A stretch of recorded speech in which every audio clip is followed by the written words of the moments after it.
ताज्या घडामोडींसाठी स्वानंद न्यूजला सबस्क्राइब करा आणि बेल आयकॉनवर क्लिक करा। कल्याण पूर्वेच्या तिसाई परिसरात भाजप आमदार गणपत गायकवाड यांचे भाऊ अभिमन्यू गायकवाड यांचं केबलचं कार्यालय आहे।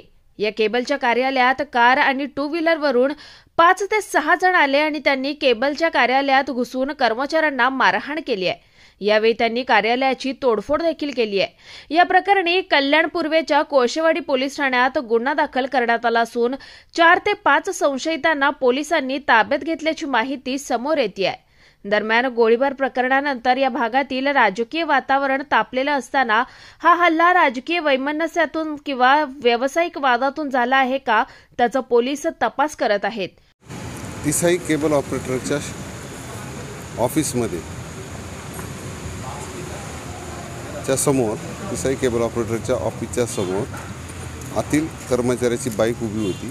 सदर बाईकजवळ 2 इसम आले आणि ते चोरी करत आहे असा संशय आल्याने त्यांनी त्याच्याकडे चौकशी करत असताना त्याचा राग त्याला येऊन त्यांनी सदर ऑफिसमध्ये घुसून त्याच्या मित्रांना बोलवून आतील कर्मचाऱ्यांना मारहाण करून तोडफोड केलेली आहे।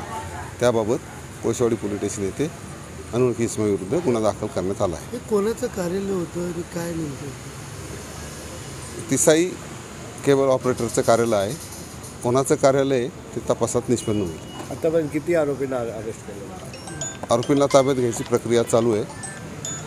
आता गुन्हा दाखल करण्यात आलेला आहे। आकाश साने, स्वानंद मीडिया, कल्याण।